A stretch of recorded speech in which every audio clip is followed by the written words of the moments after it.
Distance can be a major barrier to accessing quality healthcare on time. That's where Angel Flight East comes in. Welcome to Takeoff Talk with Angel Flight East, a nonprofit dedicated to providing free flights for children and adults who need medical treatment far from home. We don't know how many people forego medical care because they don't have accessible transportation, and that's what this podcast is here to change. Join passionate AFE staff members Jess Ames and Maddie Beck as they share real-life stories from people who have used AFE services to get the care they need when they need it. Hey, frequent flyers, and welcome back with another episode of Takeoff Talk. It's me, Maddie. And me, Jess. And today we are here with a old school passenger, Mya. Hi, Mya. Hey, old school. Wow, 2018 was a while. I mean, unless you count the whole worldwide pandemic that we had in between your last flight now. Yeah, I don't count that as 3 years or however long it was, 2 years. I know it feels like it was a week, but it was forever. Mm-hmm. So to kick us off, Mya, do you want to tell our listeners a little bit about your journey? Yeah, it's a lot. So get ready. In second grade, I was diagnosed with spinal cancer, ependymoma cancer, but I didn't even know it was cancer. My parents told me it was a growth. That's what they called tumors, or maybe they just said it was something was growing, and I thought they were saying it was called a growth. What was in my back? So I was like, oh, a growth's in my back. Don't know what that is, but we got to get it out. And so I had surgery on my spine because it hurt so bad. Having a tumor on my spine, it was really painful. So we had surgery, and then I had to go to radiation in Philadelphia, radiation therapy for 6 weeks. And then the cancer, I mean, it wasn't gone because it still stays in your body after the radiation, but it was dead. So I was cancer-free until fourth grade when the tumor came back again, instead on the side of my brain, so on the left side. And so I had to get surgery again, and then went back to Philadelphia for another round of radiation for 6 weeks. And then we thought it was all good, all clear.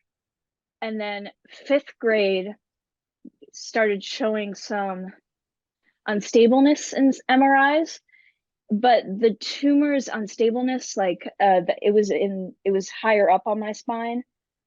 It was too small to get surgery, so we decided to go to Pittsburgh to get immunotherapy shots that would train my immune system to fight the cancer. And so that's when I took angel flights to Pittsburgh, because before it would have taken it takes 5 hours to get from Virginia to Pittsburgh. So we started taking angel flights to get there, but the immunotherapy ended up not working. So I had to go back to radiation therapy in Philadelphia for another 6 weeks. But this time it was a special kind of radiation. I don't know why. I'm still not sure what kind it was, but it was different from all the other times. And it made my hair fall out, and it also set off this weird smell in my brain. I always add that in the story. It was so strange because I don't think the oncologist understood, because they tried to put scents on the mask I had to wear, but it wouldn't block it because the scent was in my brain, so I could always smell it no matter what. It was really strange, but I did that, and then I was cancer free for a while, and it looked good. I didn't have any hair. I was rocking the head wraps. I think I got a hat wig one time, but then at the beginning of sixth grade, more unstableness, as you know, cancer can be. And so I had to take chemotherapy pills. So my hair stayed out from sixth to so I took those for 2 years. So in the summer of eighth grade, on July 30th, before July 30th, they were deciding whether, because after the 2-year mark of taking chemo pills, you have to analyze and see where you are to see if you need another 2 years to take more, or if you're good, if you're done. So it was very, like, the anticipation was crazy, but on July 30th, they found out that I was completely cancer free. So after a couple months, my hair started growing back, and ever since July 30th, I should really remember the year, 2019, I think, I've been completely cancer free. Wow. Oh my, that's That's amazing. I feel exciting. like you've lived 1,000 lifetimes, Maddie, and the fact that you can talk about it so beautifully, like the fact that you're cancer free and you went through all that as a child when you're supposed to be enjoying life and just playing with Oh, your friends is incredible. Do you thank just have you. a not birthday party on July 30th? Because I feel like I would be like, we're having a barbecue. Everybody's coming. Yeah. Yeah, we went to dinner, I'm pretty sure. I can't remember exactly because I just remember being so overjoyed, and it was kind of years ago. But yeah, Well, I it mean, wasn't. even like the years following, like every July, Yeah. Oh, yeah, I would yeah. be like, Every year we're we've getting a gone to cake. dinner. Yeah, we've gone to dinner and stuff. Okay, No, good. but it wasn't. I feel like a lot of people have worse stories when it comes to cancer. I know mine is a very long story because it's been like a lot of my life, but it wasn't as bad just because going to Philadelphia was so much fun. Like going it like my dad, he grew up around Philadelphia, so he took me to all the cheesesteak places, and like we went to all the museums and saw the Liberty Bell, and sometimes my friends would come up to visit. And like I remember fifth grade was the best year because I love my grandparents. We stayed with them second and fourth grade, but then in fifth grade we got to go to different Airbnbs all throughout Philadelphia and go to different hotels, and that was a lot of fun. So it hasn't been that bad. Like it's been a lot of fun, and like I had a child life specialist who loved me and I loved her in Philadelphia, Melanie. She was so cool.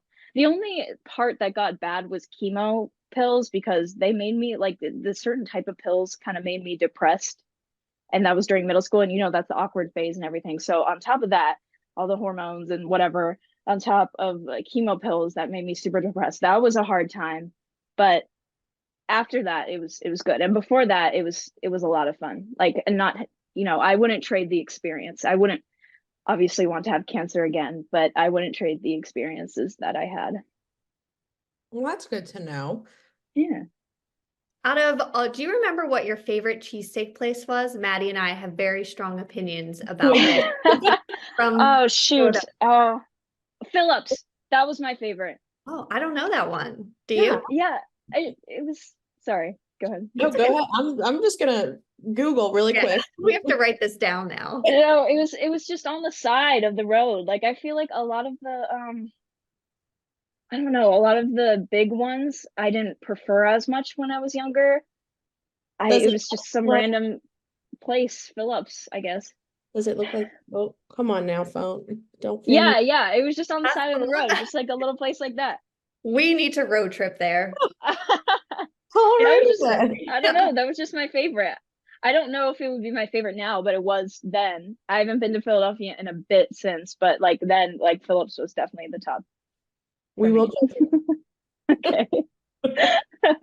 We're gonna go and you're just gonna get a random text from us one day and be like, not it. Yeah. Like, you're right. You'd be surprised. Man, yeah, I did have a kid's palate though, so I'm not entirely sure. But Jess I still do, has a so kid's palate. I'll definitely love it then.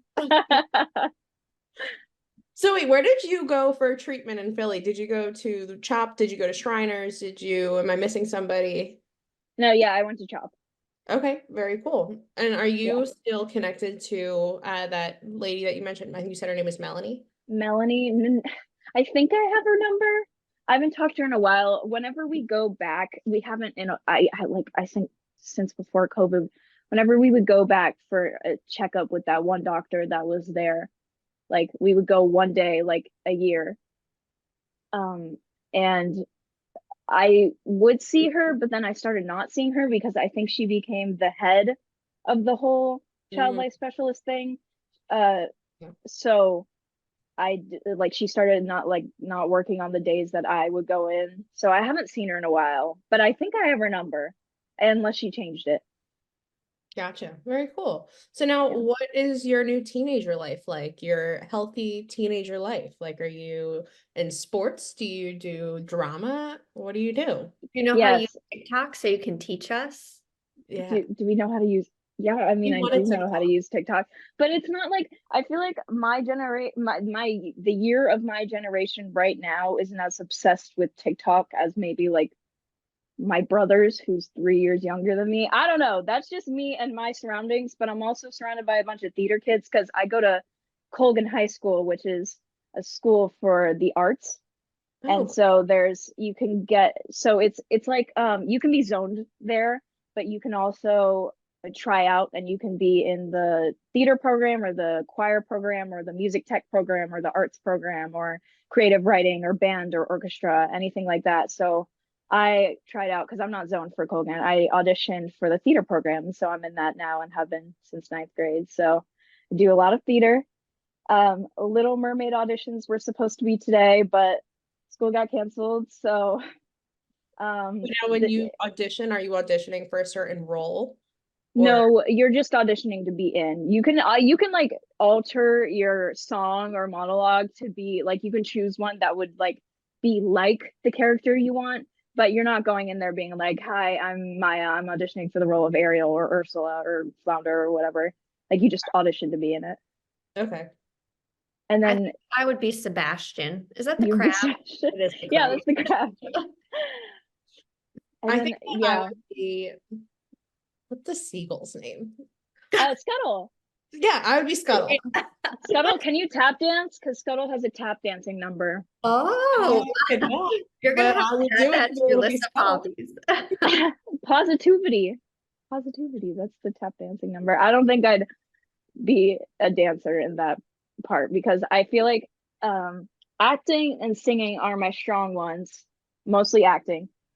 And then and then dancing, I take dance classes, but they're not as strong at all. So I think I can like I'll be okay, but I don't know about tap dancing like Okay, on the fly or something.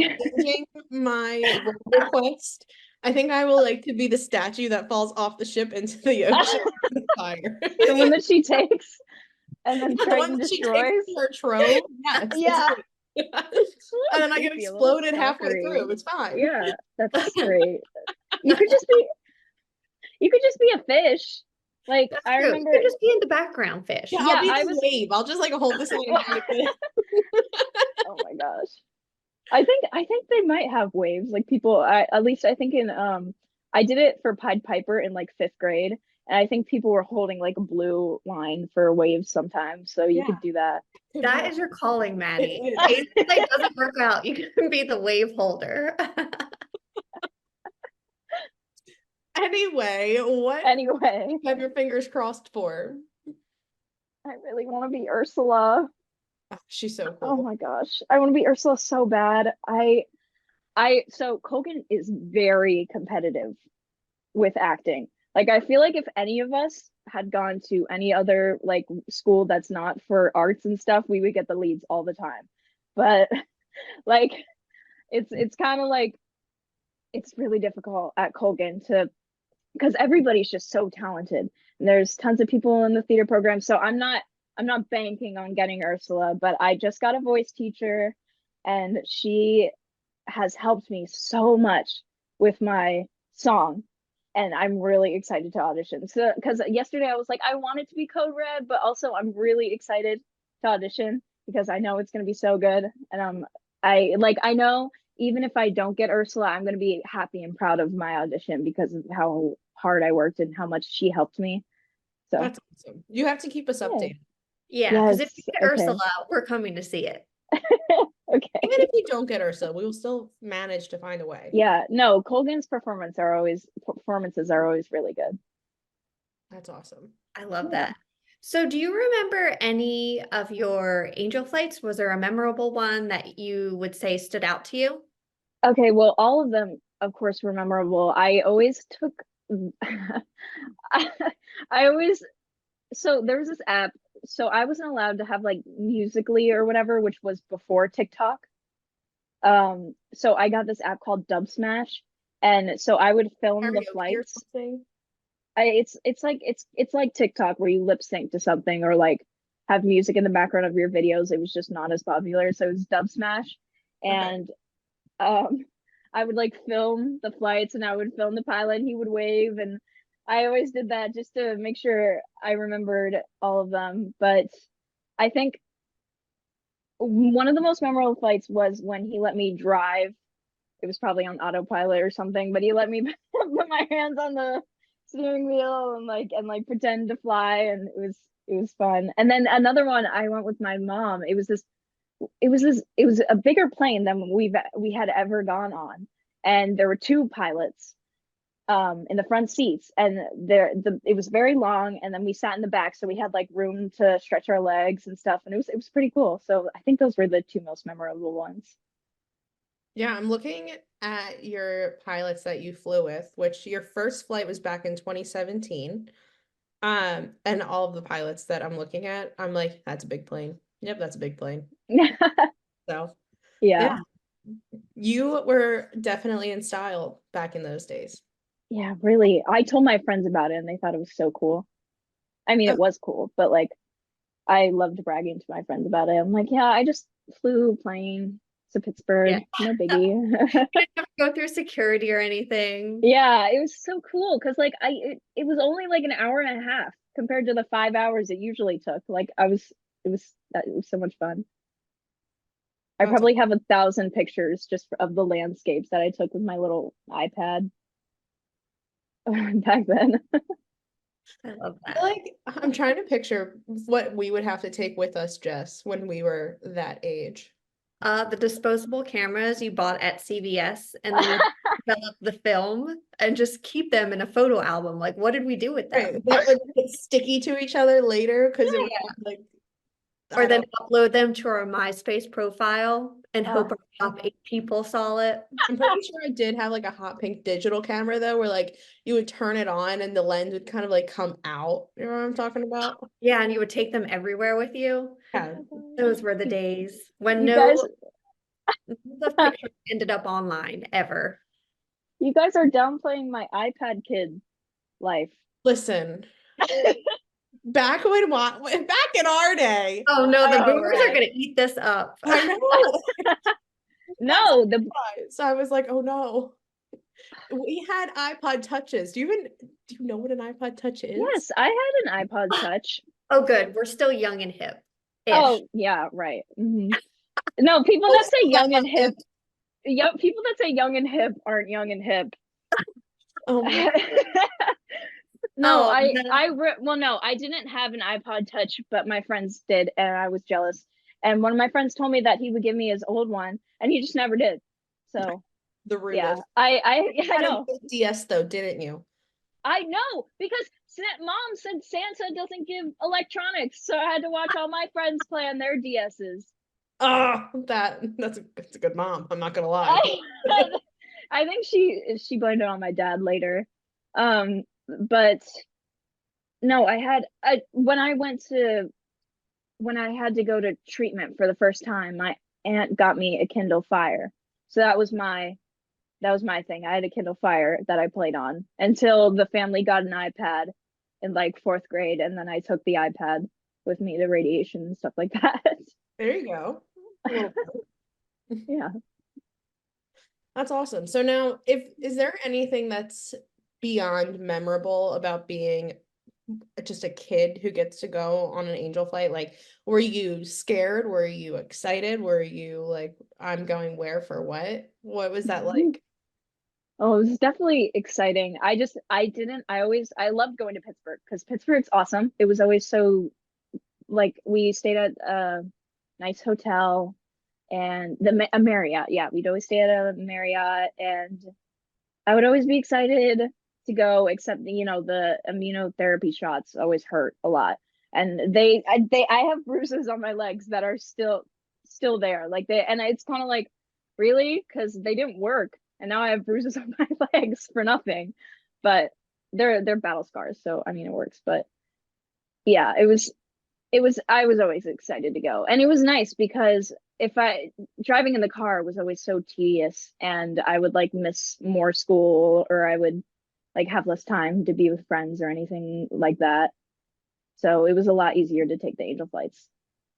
And of course, it's always exciting to fly in a plane. it's funny because a lot of times when we explain angel flight to somebody, they hear us say small airplane and they're like, oh, it's not that small. And then they get there and they're like, wow, it's 4 seats. Very much smaller than I thought it would be. But Yeah. they always love it. They jump right in. Yeah. And sitting in the front was the best. It was so cool. I always made my dad sit in the back while I sat in the front, or my mom sit in the back while I sat in the front. That's the way to do it. Yeah. I feel like I mean, I'm up front. I'm always like, what does that button do? What does that one do? Yeah. I Oh always yeah, fall asleep. yeah, well, we had those headphones because it's kind of loud, so you have it to communicate with each other, the microphones. So I never wanted to bother the pilot. I knew I probably wouldn't, but I was always like, oh, he's doing his thing. I need to, like, let him. Yeah. I never know like when you're supposed to talk as you're getting close Yeah, to the yeah. I never airport. knew I'm when. like, I don't want to distract you from what you're doing. Yeah, that's exactly how I felt. I would only do it and be like, say cheese with my iPad to do the thing. Yeah. And that was it. That was like all I would talk. That was all I would say. Unless I was talking to like one of my parents. Wow, I'm the worst because I just sit there the whole time and I'm like, so what's your life like? Yeah, Maddie comes back with all the gossip of pilots, and I'm like, how did you figure this out? I got bored. She just Funny. That's awesome. So Yeah. Maya, what is one final thought you would want to leave our listeners with? Well, I'm just so grateful that organizations like this make it possible for people like me to get treatment and also enjoy their life as a normal kid. Because I know it would be a lot more expensive, with all the gas money and stuff like that, for my parents to take me 5 hours to Pittsburgh and along with all the treatment costs. And I know it's probably, and we're seated good in the classes, like the middle class, whatever. I feel like for other people it would be a lot worse. So I'm just really happy that we have the opportunity to have these angel flights. And like I said, it's nice to just do that, but still enjoy life as a normal kid, because having cancer or other illnesses doesn't make us any less normal than anybody else. And it just makes us stronger and more ready to face the world. And it gives us a cool battle story. I mean, I tell people this and they're like, wow, I'm so sorry. And I'm like, no, don't be sorry. Like, and they're like, you don't have to tell me. I'm like, don't be sorry. It's badass. I love people. I love telling people these things. Yeah, you had to go on a private plane. Yeah. Well, I think you're an inspiration. The fact that you said it wasn't Aw. that bad, I'm like, I can never have a bad day again. I was thinking, I'm like, wow, I'm a really big weenie, huh? No, I just feel like I compare it to other people's where, like, they have the port chemo and it's like they're sick all the time. Like it was more, I mean, it was still like I hated losing my hair and stuff, and like the whole middle school thing was bad, but like just being around Philadelphia and seeing Melanie every day and just the whole thing. I feel like a lot of sometimes I was just in a good community, because I don't think I ever got like bullied. I mean, I did sometimes, but it wasn't that much. Like if you see like TV shows or whatever where they get like cancer patients get bullied, like I didn't really that much, even though I was wild. Like people supported me, so I had a really good support group throughout the entire time, and I still do, so it made it a lot easier. Well, Yeah. thank you so much for hanging out with us for a little bit. And you better let us know when the show is and what role you Okay. Yeah, so we will find someone to fly us there. yeah. We'll find them. We'll call them up. Yeah. Awesome. Thank you. Thanks, Yeah, Maya. thank you so much, Maya. Yeah, of course. This is awesome. Thank you. I want to be as happy as she is one day. I do too. Like, I can never complain about anything now. no. Unless we run out of Kit Kats in the office, because those help get me through the day. I refilled it for you. You're welcome. But no, I don't understand how she can be that yeah, this was my life. This is my story. Like, hear it out and this is it. And I'm fine with it, because I feel like I am like, on Tuesday, I had a nail in my tire and now I cannot go on. I know. I'm saying we should, anytime we're having a bad day, we should replay this. Because then she's like, cancer made me a badass. I was like, yeah, it did. It did. I was like, what makes us a badass? Nothing. Not much. Just being ourselves. And she's so cool. I want to be that cool. When she said, we can't say young and hip anymore. And I was like, oh my gosh, I just dated us about 25 years and we're not, well, you're not even in your 30s yet. I'm still too close for comfort to my 30s. Yeah. And you also act like you're about 55. So it's okay. I know. It's part of my charm. We're old souls. We are. I'm telling you, we're adding her into our texts of young people to make sure that our outfits are cool. I can't wait to show her my pilgrim romper. She's gonna think it's cool. No, she won't. Nobody does. Man, I hope it's available next year. I need it. Oh, man. For those who are wondering, Jess and I, for as opposites and similarities as we are, our dress styles, the way that we put ourselves together in the morning, very different. And some people in the office are not that supportive of my outfits. Like I can immediately tell if they like it or if they don't like it the second I walk in, because there's just this pause and I can feel them judging me like intensely. So bad the one time that I had to ask my husband to bring me a new sweater because Maddie made fun of me so bad and I'm self-conscious about my outfits. Yeah.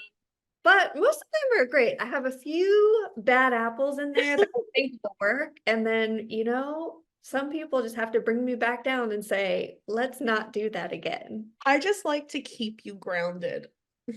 No, but that romper was great. I had this very pilgrimish romper with like puffed shoulders and a bib looking. We literally sent it to one of the guys who works the line at Wings Field and asked him what he thought about it.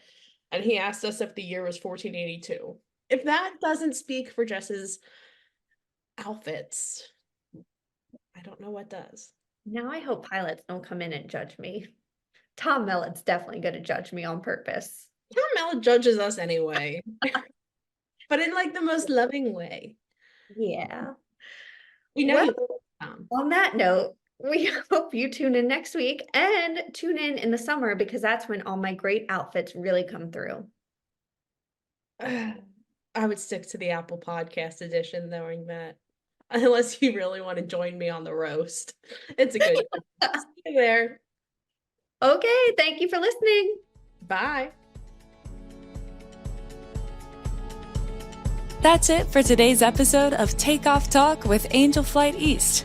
If you want to learn more about our services, please visit our website at www.angelflighteast.org or call our office at 215-358-1900. Join us in our mission. If you're a healthcare worker or a patient in need of air travel and flight services, AFE is here for you. Subscribe to the show so you can hear more stories. Join us again next week right here on Takeoff Talk.